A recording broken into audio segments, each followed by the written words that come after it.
Hi good morning বন্ধুরা। আজকে 3রা জুলাই, এখন সকাল 11:15 বাজে। এই সকাল 11:15টার সময় তোমাদের সবাইকে আমার চ্যানেলে অনেক অনেক সুস্বাগতম জানিয়ে আজকের ভিডিও শুরু করছি। হ্যাঁ, সকাল সকালে ভিডিওটা শুরু করছি। আশা করি তোমরা সবাই ভালো আছো, আমিও ভালো আছি, আমরা ভালো আছি। সকাল সকাল শুরু করে দিলাম তার কারণ প্রতিদিনই ভাবি কি শুরু করব, একটু পরে করি, একটু পরে এই কাজটা সেরে নিই, তারপরে করি ওই কাজ। এরকম করতে করতে প্রায়শই সন্ধে হয়ে যায়।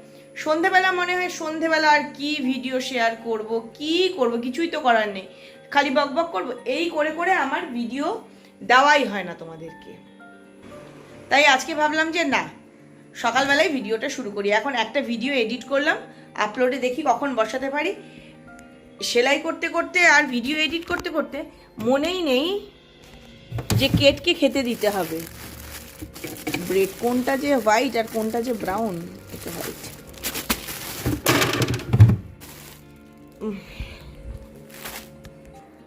যেমনি ঘড়ির দিকে তাকিয়ে দেখলাম 11:15 বাজে, হলো না, কেটকে তো খেতে দেওয়ার দেরি হয়ে যাচ্ছে। তাড়াতাড়ি চলে এলাম কেটকে খাবার দেওয়ার জন্য।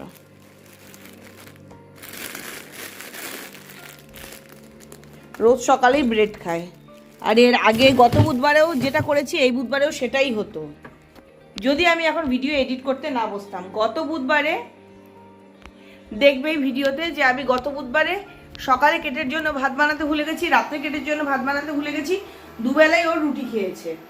আজকেও তাই হতো, ভাত এই চারটি রয়েছে, আর এখন আমি ওর ভাত বসাইনি, কেটকে খাবারটা দিয়ে আগে ভাতটা বসাবো।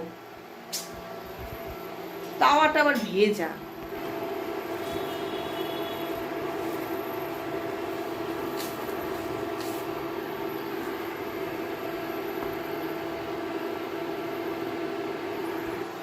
নিজের জন্য ভাবছি একটু সুজির উপমা বা একটু চিড়ের পোলাও কিছু একটু বানিয়ে নিই। রোজ না ওই দুধ মুড়ি, দুধ কলা, রুটি, মুড়ি চানাচুর, আজকে আর খেতে ইচ্ছে করছে না। দেখি কি বানাই।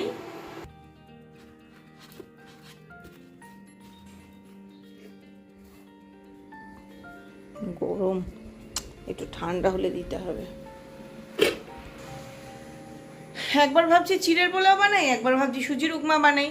আবার দুপুরবেলা তো ভাত খাবো, ভাত খেলে এবেলা আবার চিড়ের পোলাও খাবো, ভারী হয়ে যাবে খাবারটা। কয়েকদিন আগে একদিন চিড়ের পোলাও বানিয়েছিলাম, ভীষণ ভালো হয়েছিল খেতে, কিন্তু কেমনভাবে বানিয়েছিলাম ভুলে গেছি, কোন রেসিপি ফলো করেছিলাম তাও ভুলে গেছি। আর যত রেসিপি পাচ্ছি সবটাই বলছি পেঁয়াজ দাও, হেন তেন। বরকে জিজ্ঞেস করলাম সেদিন কি পেঁয়াজ ক্যাপসিকাম ওগুলো দিয়েছিলাম, বলতে পারলো না, ভুলে গেছি, খেয়েছিল কিন্তু। যাকে আজকে একদম পোলাওয়ের মতো করেই বানাচ্ছি। সাদা তেল, গরম মশলা ফোড়ন দিয়েছি, যে ঘি দিয়ে দিচ্ছি অল্প। বানিয়ে খাই না, একাই তো খাবো, এক্সপেরিমেন্ট করতে অসুবিধা, এটা বলেই মনকে সান্ত্বনা দিই। দাঁড়াও একটু পরে দেখাচ্ছি কিভাবে বানাচ্ছি। আজকে খুব চিনে বাদাম খেতে ইচ্ছে হচ্ছে, একটু চিনে বাদাম দিই। বেশি করে দিলাম। বরকে বানিয়ে দিয়েছি চাউমিন, চাউমিনের মধ্যে ওকে আবার একটু চিনে বাদাম ভেজে দিতে হয় লাস্টে, আর একটু ডিমের ঝুড়ি করে দিয়ে দিয়েছি। এদিকে হিয়া আবার এগ চাউমিন খায় না, হিয়া হয় চিকেন চাউমিন নয় ভেজ চাউমিন, ওটা ভেজ বানিয়ে দিয়েছি, মানে সবার জন্য আলাদা আলাদা করে করে দিতে হয়। এবার ওই তেলের মধ্যে দিয়ে দিচ্ছি একটু শুকনো লঙ্কা,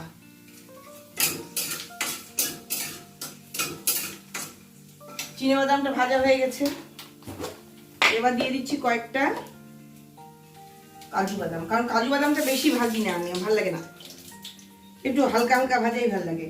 আর কিশমিশটা আমি বলতে গেলে ভাজিই না।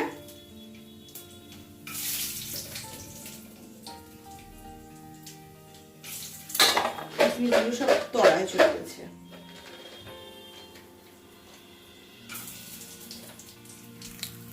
সব কিছুতেই যে একটু হালকা করে ভেজে নিলাম।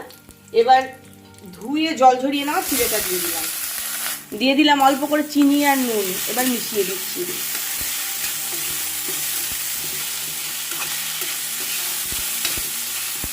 সেদিনটা কি সুন্দর ঝরঝরে হয়েছিল, আজ আবার ভেঙে গেল কেন?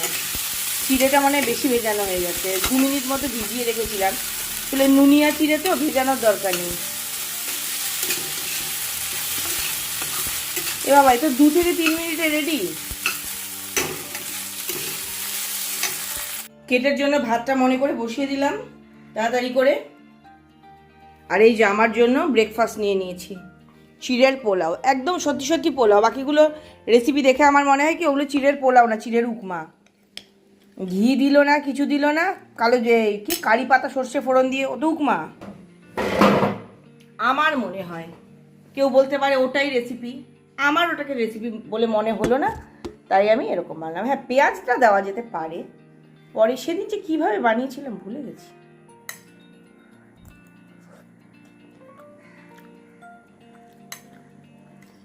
ভালোই লাগছে, খারাপ লাগছে না, কিন্তু সেদিন একটা বেশি ভালো হয়েছিল।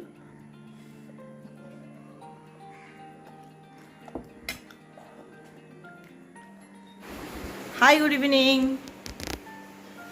চলে এসেছি রান্নাঘরে রাতের রান্না করতে। রাত্রি বাজে 10:30। অনেকক্ষণ আগে একবার রান্নাঘরে এসে একটু রান্না এগিয়ে রেখে আবার চলে গেছিলাম ঘরে। এখন এলাম ফাইনালি রান্নাটা করি। গরমকালের দিনে কি রান্না করছি দেখো। পালং শাক, বাজারে গেছিলাম, গিয়ে দেখলাম পালং শাক পাওয়া যাচ্ছে, একটু পালং শাক নিয়ে এলাম। এই যে আলু বেগুন কেটে নিয়েছি, বড়ি দিয়ে রাখবো। আর এখানে বানাচ্ছি বরবটি আলু পোস্ত, ভেজে রেখে চলে গেছিলাম কেটকে নিয়ে নিচে। এখন পোস্তটা বাটি। বাজারে গেলাম, কত কিছু বাজার টাজার করে নিয়ে এলাম। কি কি বাজার করেছি ওগুলো কালকে দেখাবো, আজকে আর দেখাবো না। কিন্তু মিক্সিটা সারাতে হতো, সেটাই ভুলে গেছি। বিভৎস শব্দ হচ্ছে মিক্সি থেকে। পোস্তটা বেটে দিয়ে দিয়েছি, পোস্ত লঙ্কা কাজু সব একসাথে বেটে। আর এখানে পালং শাকটা হচ্ছে, বড়িটা ভেজে নিয়েছি, আলু আর বেগুন ভাজা হয়ে গেছে। এবার শাকটা ভালো করে ধুয়ে নিয়েছি, দিয়ে দিচ্ছি। বাবা যা ছোট ছোট পাতাগুলো, কাটতে আমার কত সময় লাগলো।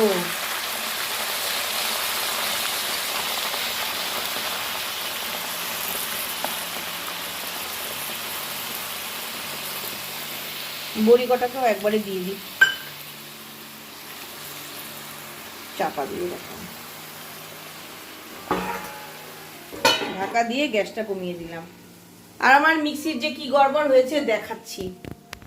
আমি নিজেও এখন দেখলাম যে মানে শব্দ হচ্ছে প্রচন্ড, লাস্টে ঘুরেই যাচ্ছে। এখন দেখলাম যে কি ঘটেছে, আবার একটা পোড়া পোড়া গন্ধও পাচ্ছি। এটাকে আজকেই নিয়ে যেতে হতো, আজকে নিয়ে যাওয়া হলো না, কালকে নিয়ে যেতে হবে সারাতে। এই দেখো কেমন কপার কপার বেরিয়ে কিরকম হয়ে আছে। এগুলো কোথা থেকে বেরোচ্ছে বাবা? আগে পাওয়ারটা অফ করি। এই দেখো কেমন কপার কপারের জল, মনে হচ্ছে মেটালিক কালার দেওয়া হয়েছে, ভিতরে কিছু পুড়ছে, কিছু হচ্ছে। এখনই রাতের খাওয়া দাওয়া সমস্ত কিছু কমপ্লিট হয়ে গেছে, তবে এখনই ঘুমোবো না, 12টা বাজে, ঘুমোবো একটু পরে। গিয়ে এখন অনেকক্ষণ পড়াশুনো করবে, পরীক্ষা চলে এসছে না, বললাম তো যে 15 তারিখ থেকে 27 তারিখ অবধি পরীক্ষা চলবে। নিজের জন্য 1 কাপ কফি বানিয়ে নিয়েছি।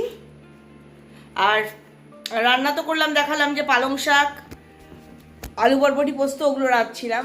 আর বানিয়েছিলাম ঢ্যাঁড়স ভাজা। ওরে বাবা রে, অর্ধেকের বেশি ঢ্যাঁড়স ফেলে দিলাম, যদি হাফ কিলো এনে থেকে 250ই ফেলে দিয়েছি। ঢ্যাঁড়স তো নয়, ওগুলো সব সজনে ডাঁটা হয়ে গেছে, বটিতে বসছে না, এত শক্ত, পুরো ঠকিয়ে দিয়েছে। যাই হোক, যেটুকু পাওয়া গেল ঢ্যাঁড়স থেকে নিয়ে গিয়ে রান্না করলাম। আর কিছু ওই যে বাজারে গেছিলাম, বাইরে তো আমি বিশেষ ভিডিও করি না, কিছু নতুন জিনিস কিনে নিয়ে এসেছি, ব্যবহার করব পুজোর সময়, কিন্তু কিনলাম এখন, ওগুলো সব কালকে দেখাবো, আজকে আর কিছু দেখাবো না। আমার অলরেডি ঘুম পেয়ে গেছে, কিন্তু তবুও আর একটু সময় দেখি ফেব্রিক করব বা সেলাই করব।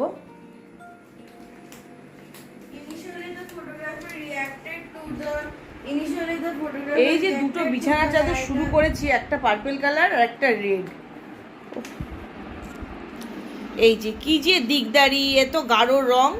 আগে এরকম সাদা দিতে হয়, সাদা একবার দিলে হয় না, 2বারে 3বারে সাদা করতে হয়, তারপরে এই যে ফুল পাতা যা তৈরি করব। তারপরে এই আঁকাটা কিন্তু এমন কোনো কঠিন আঁকা না, একদম সহজ আঁকা, কিন্তু এই বারবার করে রং করতে গিয়ে প্রচুর সময় চলে যায়। আর বৃষ্টির দিন, আজকে যেমন সকাল থেকে সেরকমভাবে রোদ উঠলোই না, যে কটকটে রোদ উঠবে, কাপড় কাচবো, এগুলো কাজ তাড়াতাড়ি হবে, হলোই না, রোদই উঠলো না।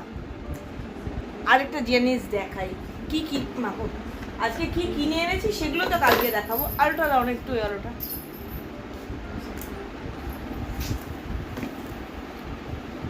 কিন্তু বানানোর জিনিসগুলো তো দেখাতেই পারি আজকে। এই দেখো অপসরা, এটা আমি যেই পার্লারে যাই সেই পার্লারের দিদি পার্লারের জন্য এই নেম প্লেটটা বানাতে দিয়েছিল,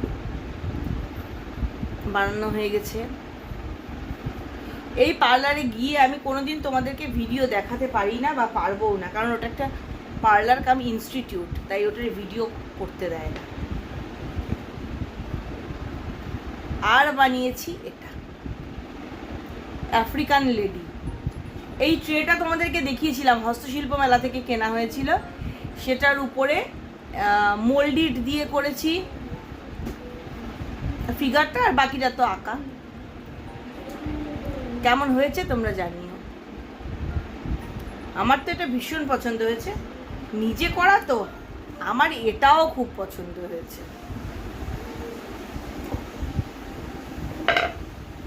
এখন আরো খানিকক্ষণ ওই সাদার প্রলেপ দেব। এগুলো কমপ্লিট হয়ে গেছে, এটা আমি আজকেই ওই দিদিকে দিয়ে আসতে পারতাম, কিন্তু এই রোদ না ওঠার জন্য কমপ্লিট করতে পারলাম না। এর উপর টাচুট দিতে হবে, যাতে লেখাটা নোংরা হলে একটু জাস্ট মুছলেই হয়ে যায়। টাচুট দিলে ভালো থাকে সব কিছুই, কাঠের জিনিস বিশেষ করে। কিন্তু রোদ না উঠলে টাচুট দিলে ভালো হয় না, শাইন কম হয়। টাচুট দিয়ে যদি রোদে রাখা যায় তাহলে সব থেকে ভালো শাইন হয়, এটাও তাই। আর একটা নতুন ব্রাশও দরকার ছিল, কিন্তু গেলাম হার্ডওয়্যারের যে দোকান থেকে নিই, পাশাপাশি দুটো হার্ডওয়্যারের দোকান কে জানে কেন সন্ধ্যা রাত্রেই বন্ধ, আনতে পারলাম না। তাহলে কালকেও হবে কিনা জানি না, পরশু হয়তো হবে এগুলো শেষ। হ্যাঁ, অনেকক্ষণ বকবক করলাম, আজকের এই ভিডিওটা এখানেই শেষ করছি। যাওয়ার আগে যে কথাগুলো রোজ বলি আজও বলবো, সবসময় খুশি থাকতে হবে, সবসময় হাসতে হবে, আর সবসময় পজিটিভ থাকতে হবে আমার সঙ্গে, মানে ঝুম্পার সঙ্গে। Bye, good night.